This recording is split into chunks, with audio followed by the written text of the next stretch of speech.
Good morning students. आज हम देखेंगे कक्षा 8 के लिए हिंदी द्वितीय भाषा यानी क्लास 8 के लिए सेकेंड लैंग्वेज हिंदी के अंतर्गत जिसका शीर्षक है यानी व्याकरण भाग के ऊपर हम देखेंगे विज्ञापन लेखन। क्या देखेंगे? विज्ञापन लेखन। विज्ञापन लेखन यानी इसका शाब्दिक अर्थ इंग्लिश में अगर अंग्रेजी में देखें तो इसको क्या कहते हैं? एडवर्टाइजमेंट कहते हैं। क्या कहते हैं? एडवर्टाइजमेंट। एडवर्टाइजमेंट मैंने क्या देखो, खरीदने के लिए या अन्य जानकारी देने व लेने से अपने किसी अन्य विषय की ओर लोगों को आकर्षित करने के लिए, यानी आपका जो कॉन्सेप्ट रहता है उसको अपनी तरफ कैसे खींचना चाहिए, अन्य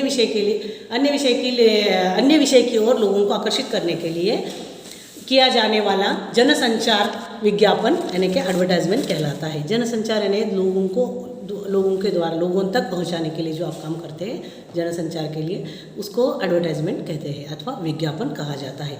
आधुनिक युग में विज्ञापन सर्वव्यापक हो गया है, यानी टेलीविज़न, अखबार और पत्र पत्रिकाओं, ट्रेन आदियों के द्वारा जाने कहाँ तक विज्ञापन अपनी जड़ें जमाए चुका हुआ है। तो विज्ञापन से उपभोक्ता और उत्पादक दोनों को ही लाभ होता है। दोनों को क्या होता है? एक तरह से लाभ ही होता है। किसी भी उत्पाद की बिक्री बढ़ाने के लिए कुछ खरीदने या बेचने के लिए विज्ञापनों का सहारा लिया जाता है। यानी कि देखिए, आपको अगर कुछ बेचना है तो उसको आप क्या करते हैं? एडवर्टाइजमेंट के ज़रिए पेश करते हैं। तो देखिए, उसी के साथ साथ हमें कुछ चीज़ों की भी याद रखने की ज़रूरत होती है। विज्ञापनों को इस तड़क फड़क में उपभोक्ता को सावधानी और समझदारी के साथ भी कदम उठाना पड़ता है, उसकी अधिक ज़रूरत होती है। विज्ञापन का सीधा प्रभाव उत्पादक या बिक्री के ऊपर पड़ जाता है।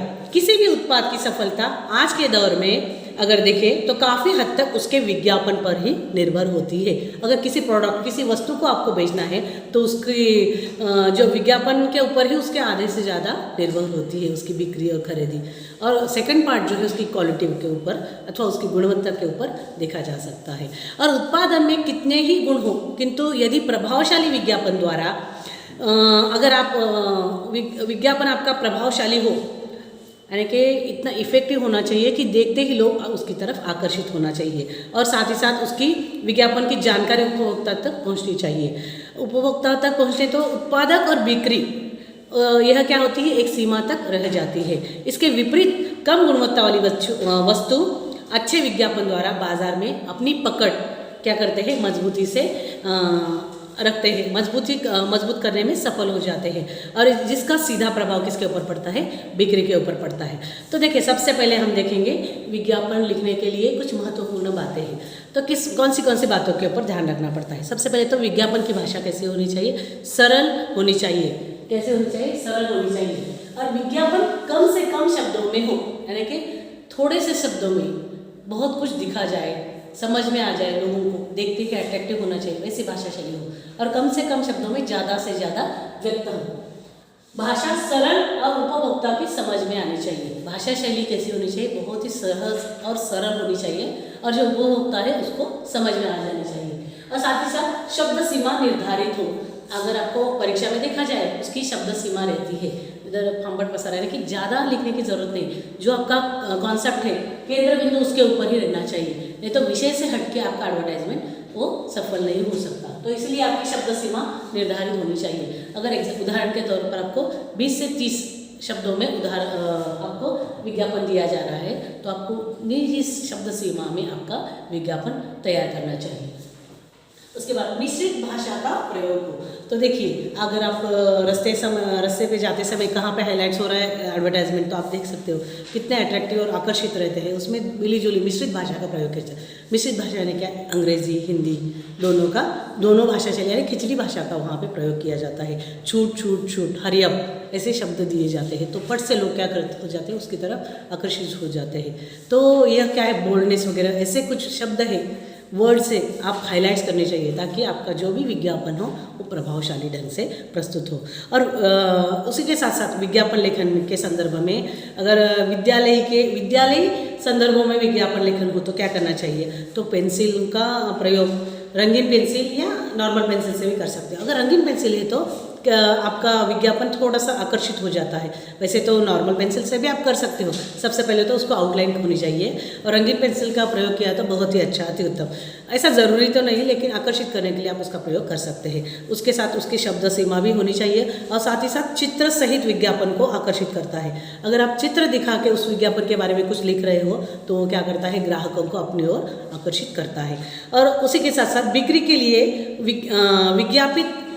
विज्ञापित वस्तु का प्राप्ति स्थान अथवा संपर्क के लिए दूरभाषा का नंबर। अगर आपको एक उदाहरण दिया गया है, यहाँ पे आप एडवर्टाइजमेंट लिख सकते हो अथवा विज्ञापन लिख सकते हो, उसके अंत में क्या करना चाहिए, सर्वप्रथम क्या लिखना चाहिए, छूट है तो कितनी छूट है, किस प्रकार है, ऐसा आप बॉक्स में डाल के लिखे तो और आकर्षित किया जाता है। अंत में क्या लिखा जाना चाहिए, उस संस्था का नाम, जो संस्था है वहाँ पे संपर्क के लिए मोबाइल नंबर हो तो वो भी अवश्य लिखें। तो यह विद्यालयी कामकाजों के लिए कुछ महत्वपूर्ण बातें हैं। और साथ ही साथ भाषा विषय नकुल होनी चाहिए, भाषा को उसके साथ अनुकूल होना चाहिए। हिंदी और अंग्रेजी मिश्रित भाषा का प्रयोग होना चाहिए ताकि ज़्यादा से ज़्यादा विज्ञापन की तरह आकर्षित हो जाए। तो आइए देखिए विज्ञापन का एक नमूना यानी कि उदाहरण। तो ये उदाहरण क्या कौन सा है आप देख सकते हैं यहाँ पे कुछ अंध विद्यालय है, यानी को आपको अगर एग्जाम में देखा जाए तो कैसा देता है, दीपोत्सव में ध्यान में रखकर विद्यालय के छात्रों द्वारा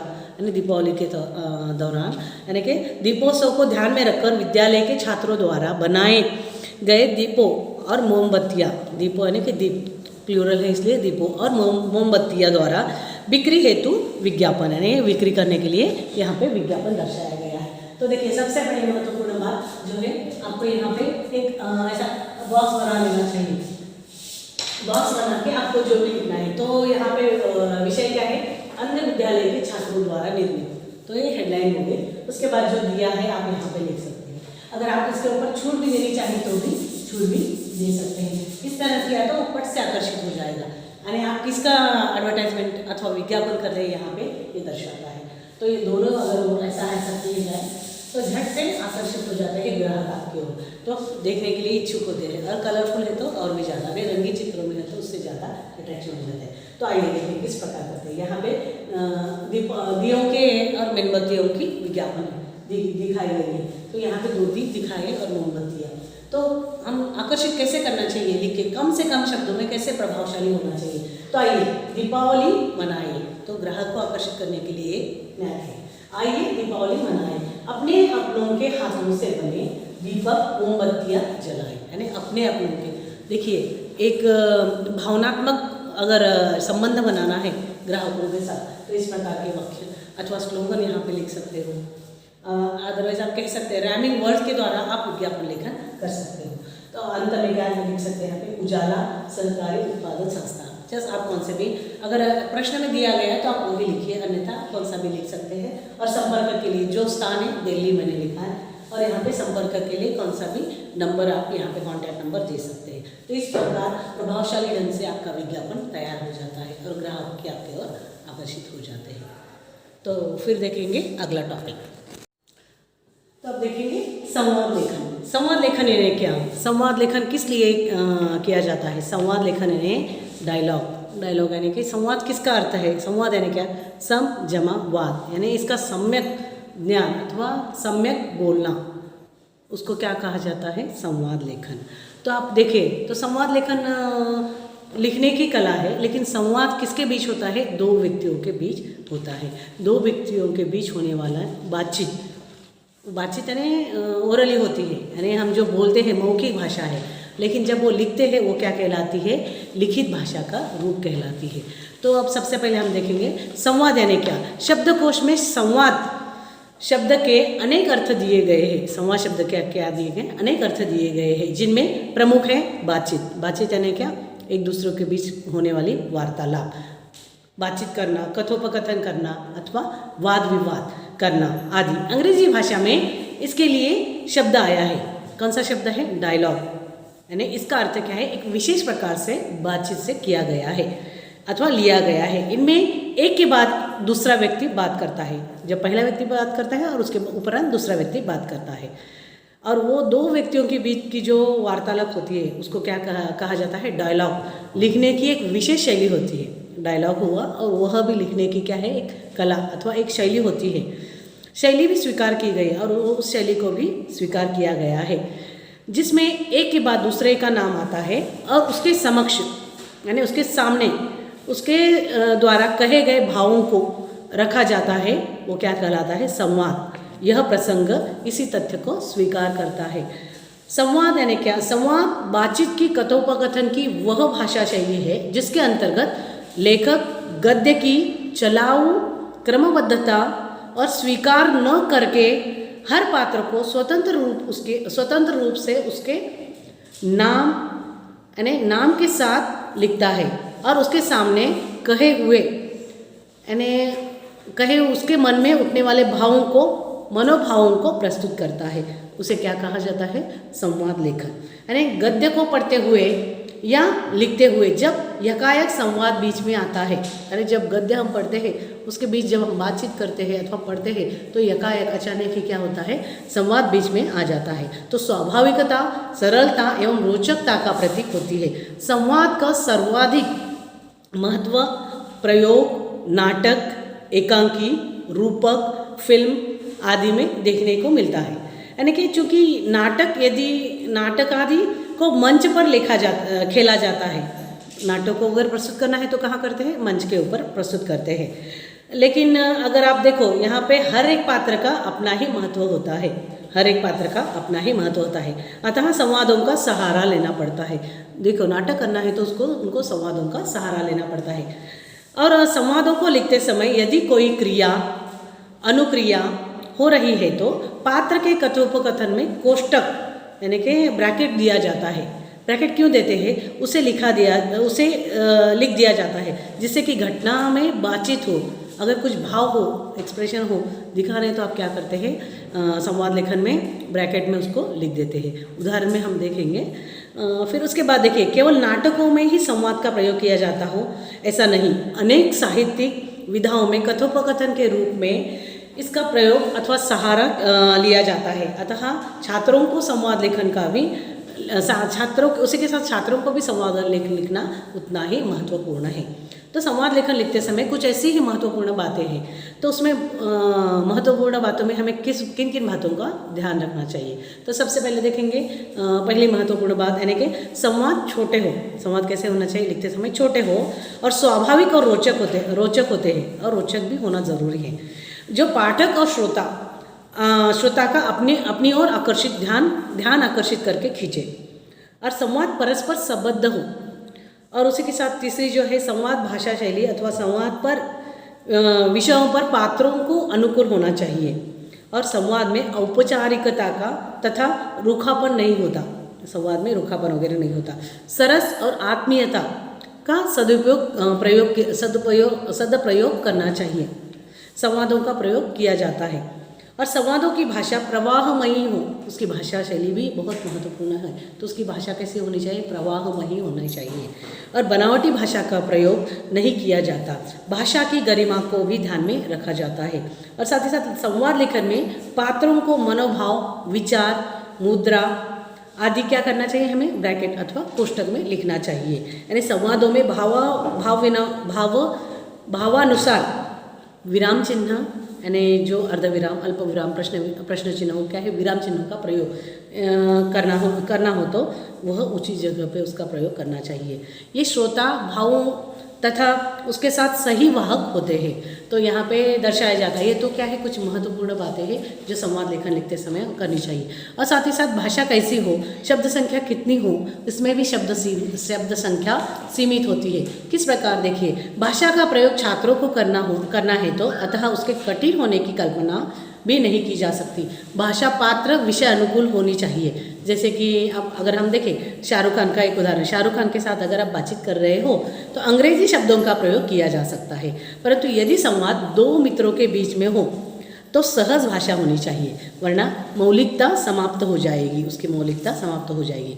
भाषा के विषय में अध्यापकों को चाहिए कि अपने विचार उन पर न थोपे। यानी कि देखिए, अगर संवाद कर रहे हो तो बच्चे की अथवा छात्रों की वहाँ पे भाषा शैली होनी चाहिए, ना कि किसी के विचारों के थोपा जाए उसके ऊपर। इस विषय पर हो सकता है यानी देखो कुछ समय उन्हें स्वतंत्र कर देना चाहिए, उनकी भाषा शैली अपने आप उनको प्रवृत्त करना चाहिए अपनी भाषा शैली अपने वे में अपने विचारों को व्यक्त करने के लिए। छात्र जिसके संवाद कर रहा है उसके स्तरानुकूल यानी कि उनके लेवल के ऊपर स्तरानुकूल को वह अलग भाषा का निर्माण स्वयं कर लेगा, जैसे कि हम यहाँ पे उदाहरण में देखेंगे। तो आइए संवाद लेखन का हम एक उदाहरण देखेंगे। तो यहाँ पे कौन सा उदाहरण है, देखिए गृह कार्य न करने पर अध्यापिका और एक छात्र के बीच संवाद है। तो संवाद की एक शब्द सीमा होती है, तो शब्द सीमा देखिए 40 से 50, 80 से 100 शब्दों में लिखे जाए, तो शब्द सीमा को ध्यान में रखकर ही आपका संवाद लेखन होना चाहिए। तो आइए देखेंगे उदाहरण। तो यहाँ पे उदाहरण दिया गया है, तो गृह कार्य न कर लाने पर अध्यापिका और छात्र के बीच में एक संवाद है। तो अध्यापिका, छात्र का नाम यहाँ पे कविता दर्शाया गया है। तो ब्रैकेट में यहाँ पे देखो कोष्टक, ब्रैकेट है ना कोष्टक है ना ब्रैकेट है। तो कविता की ओर इशारा करते हुए, तो ये क्या है, भाव है। तो भावों को कहाँ लिखा जाता है, कोष्टक में यानी कि ब्रैकेट्स में लिखा जाता है। कविता की ओर इशारा करते हुए, कविता तुम गृह कार्य करके लाई हो। कविता डरते हुए, यहाँ पे कोष्टक के अंदर लिखा गया है, कविता के मुंह के ऊपर जो भाव है यहाँ पे दर्शाए गए हैं ब्रैकेट में। मैडम नहीं। अध्यापिका क्यों। कविता कल मेरी माताजी की तबीयत अचानक खराब हो गई थी, अतः मैं गृह कार्य नहीं कर सकी। अध्यापिका सांत्वना देते हुए, यानी जो भाव है यहाँ पे प्रदर्शित किए गए हैं वो ब्रैकेट में दिए गए हैं, कोष्टक में दिए गए हैं। कोई बात नहीं कविता, अब माताजी कैसी है। कविता अब पहले से ठीक है। अध्यापिका ठीक है कविता, तुम अपना गृह कार्य कल करके लेकर आना। कविता धन्यवाद मैडम, मैं अपना गृह कार्य आज ही पूर्ण कर लूँगी। तो देखिए यह भाषा शैली किस प्रकार होनी चाहिए, उचित जगह पर विराम चिन्हों का प्रयोग होना चाहिए, और साथ ही साथ जो भाव आपको दर्शाने हैं उसको कहाँ ब्रैकेट में दर्शाने चाहिए। तो आपका संवाद लेखन पूरी तरह से प्रभावशाली हो जाता है और उसके गुण भी आपको प्राप्त हो जाते हैं। तो देखेंगे अगला विषय चित्रवर्णन। चित्रवर्णन एक ऐसी कला है जिसमें मन के भाव प्रकट होते हैं। चित्र को देखकर आपके मन में जो भाव उठते हैं उन्हें आप लिखकर प्रकट करते हैं। यही चित्रवर्णन कहलाता है। जो विद्यार्थी जितना अधिक कुशाग्र बुद्धि, भावुक, कल्पनाशील और चतुर होगा वह उतनी ही कुशलता से चित्रों का अध्ययन कर सकेगा। तो आइए अब हम देखेंगे चित्रवर्णन में ध्यान देने अथवा रखने योग्य बातें। तो सबसे पहले देखिए, चित्र को देखकर सबसे पहले उसका शीर्षक तय करना चाहिए। दूसरा, चित्र को सूक्ष्मता से देखें। दिखाई देने वाले लोगों के चेहरे के भावों तथा क्रियाओं का चित्र के साथ संबंध समझाने का प्रयत्न करें। तीसरा, विवेचन करते समय अत्यंत सजग एवं जागरूक रहने की आवश्यकता होती है। चौथा, चित्रवर्णन में व्यर्थ की बातें नहीं लिखनी चाहिए, क्योंकि इससे उसके प्रभाव में शिथिलता आती है। पांचवा, चित्रवर्णन के लिए निर्धारित शब्दों को ध्यान में रखना ही वर्णन कहलाता है। छठा, प्रथम वाक्य ऐसा होना चाहिए कि पाठक के मन में जिज्ञासा उत्पन्न हो जाए। सातवां, प्रथम वाक्य एवं अंतिम वाक्य प्रभावोत्पादक होना चाहिए।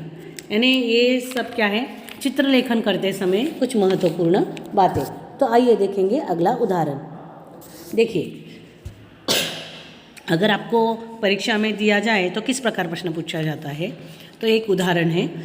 तो इसको प्रश्न के रूप में देखिए, दिए गए चित्र का 20-30 शब्दों में वर्णन कीजिए।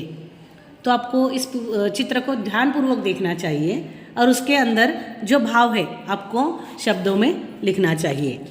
तो आप किस प्रकार लिखेंगे, देखिए, प्रस्तुत चित्र एक पार्क का है जिसमें बड़े बड़े आम के पेड़ हैं। आम का मौसम है इसलिए पेड़ आमों से लदे हुए हैं। पेड़ों के पास झूला लगा है जिस पर बच्चा झूल रहा है। दूसरी ओर रंग बिरंगी फूल खिले हैं।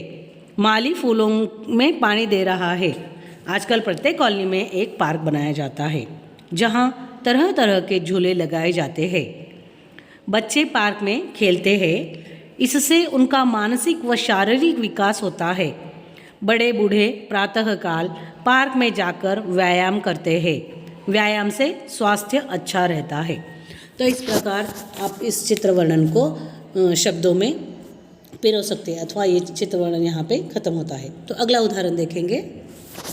देखिए, इस चित्र में आपको दर्शाया गया है, तो ये भी प्रश्न उसी प्रकार पूछा जा सकता है। कैसे, देखिए इसका हेडिंग कैसा रहेगा, दिए गए चित्र को 20-30 शब्दों में वर्णन कीजिए। तो आपको जो ये चित्र दिखाई दे रहा है, आप इसको अच्छी तरह से ध्यान से देखिए, तो उसके बारे में आपके जो विचार है उसको आप लिखकर प्रकट करना चाहिए, यानी कि लेखन शैली में, लिखित भाषा में उसका प्रयोग करना चाहिए। तो किस प्रकार रहेगा, देखिए अगर इस चित्र को ऑब्जर्वेशन अथवा अच्छी तरह से देखें, उस उनके चित्रों के ऊपर के हाव भाव, वहाँ क्या दर्शाया गया है, आप किस प्रकार लिख सकते हैं।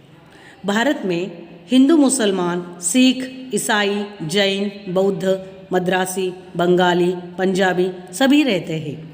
सभी एक हार में गूंथे पुष्प के समान हैं। यह विषमता इन्हें तोड़ती नहीं बल्कि जोड़ती है। यहाँ मंदिर, मस्जिद, गुरुद्वारा और चर्च है, लेकिन सबकी प्रार्थना एक ही है। वंदनीय वह देश जहाँ के देशी निज अभिमानी हो, बांधवता में बंधे परस्पर, परता के अज्ञानी हो। तो देखिए यहाँ पे अगर आप इस प्रकार का कोड डालें तो एक सुंदरता आ जाती है। और अंतिम प्यारे में, भारत विविधता से भरा राष्ट्र है। प्रस्तुत चित्र में सभी धर्मों के लोग एक दूसरे के हाथ थामे अपनी एकता का परिचय दे रहे हैं। वर्षों की दास्ता के बाद अपने भेद भुलाकर भारतीय का परिचय देकर हमने अंग्रेज़ों को अपने देश से निकाला था। तो इस प्रकार आप चित्र वर्णन कर सकते हैं। तो अब देखेंगे,